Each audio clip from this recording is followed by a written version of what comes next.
Mau tanya dong Mas. Ya, gimana? Iya nih, lagi rame katanya tanggal 29 Juni mau kiamat nih. Nah, itu gimana tuh tanggapannya?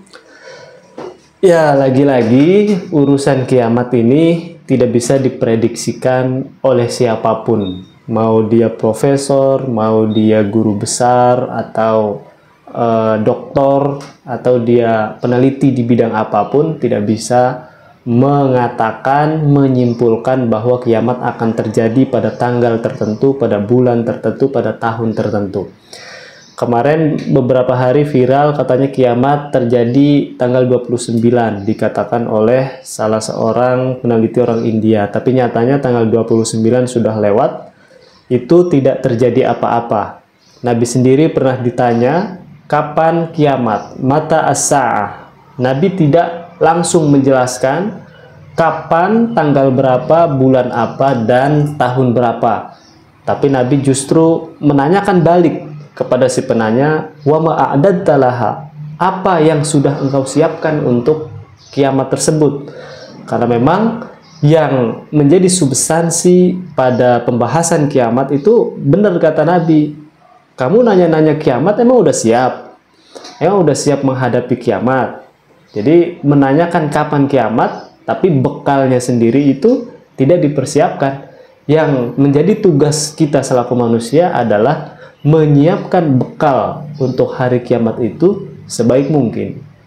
Gitu ceritanya. Oh gitu. Nah, kan banyak banget nih yang ngeramalin kiamat. Dulu pernah juga tahun 2012 ya kan, mau kiamat. Terus sekarang mau kiamat lagi. Nah, kayak seolah-olah tuh berlomba-lomba gitu loh. Ngeramal-ngeramal kiamat gitu.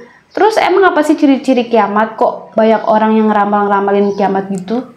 Ya, terkait ciri-ciri kiamat memang banyak sekali dijelaskan ya, termasuk oleh beberapa riwayat. Namun saya akan menyebutkan satu saja yang sekiranya ini menjadi catatan penting untuk kita bersama.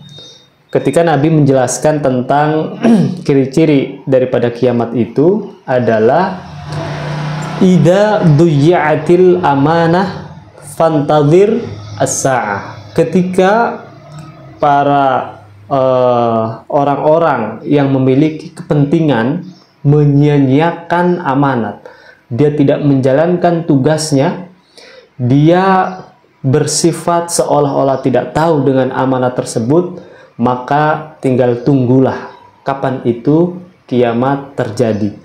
Kemudian dengan penjelasan ini sahabat lain juga bertanyakan, kaifa idu'atuha ya Rasulullah? Bagaimana disebut dengan menyia-nyiakan amanat itu? Rasulullah menambahkan, idza usnidal amru ila ghairi ahlihi fantadhir as-sa'ah. Jadi lagi-lagi ketika satu urusan dipegang sama orang yang bukan ahlinya, sama orang yang bukan pakarnya, maka tunggulah kehancuran atau tunggulah kiamat itu terjadi. Jadi kehancuran ataupun kiamat itu diartikan apabila berbagai macam amanat yang harusnya dilakukan oleh para pakarnya di bidangnya, oleh orang-orang yang kompeten di bidangnya, ini dilakukan oleh orang yang tidak paham sama sekali tentang urusan tersebut, maka jelas itu akan nunggu kehancuran. Waduh, Mas, ini ciri-cirinya relate banget nih ya sama yang sekarang ini. Banyak pejabat yang tidak sesuai dengan bidangnya gitu, tapi ngejabat jadi direktur utama. Nah, daripada kita mikirin dan takut nih, apa sih yang perlu kita siapin nih biar kita itu juga siap nih dengan ciri-ciri yang amat relate dengan kehidupan kita ini.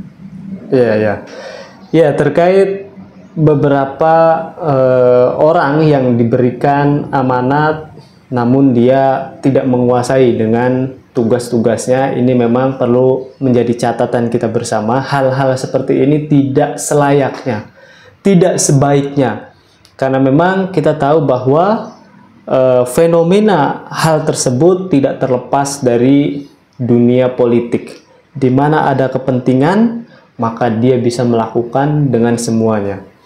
Jadi tidak berdasarkan profesionalisme, tidak berdasarkan kompeten yang dia kuasai, tapi lagi-lagi ada keuntungan secara politik. Maka ini tidak sesuai dengan ajaran syariat Islam, karena yang diperintahkan itu justru orang-orang yang memiliki kompeten, memiliki ilmu pengetahuan yang sesuai dengan bidangnya, dan diberikan tugas sesuai dengan kemampuannya. Bukan orang-orang yang tidak punya wawasan, tidak punya pengalaman tentang tugas tersebut, tapi dia dikasih posisi atau dikasih jabatan yang dia tidak sama sekali menguasai tentang hal tersebut. Maka jika ini terjadi, kehancuran itu pelan-pelan akan nampak, pelan-pelan akan terlihat. Lagi-lagi tugas kita selaku umat muslim, selaku manusia yang diperintahkan untuk saling menasehati, watawasau bil haqqi watawasau bis sabr, ya kita menasehati, kita mengingatkan sebisa mungkin. Kalau kita mengingatkan dengan lisan kita, dengan media sosial yang kita lakukan, maka kita ungkapkan. Semoga dengan pesan singkat ini bisa tersampaikan, dan tentunya yang harus kita persiapkan untuk diri kita menghadapi kiamat itu bukan kita selalu bertanya-tanya kapan kiamat itu terjadi, tanggal berapa, bulan apa, tahun berapa, tapi yang harus kita siapkan adalah bekal untuk menghadapinya. Wa tazawwadu fa inna khairaz zadi taqwa, dan persiapkanlah, dan sebaik-baik bekal yang harus disiapkan adalah takwa. Takwa kepada Allah, takwa dengan menjalankan seluruh perintah-perintahnya dan menjauhi seluruh larangan-larangannya.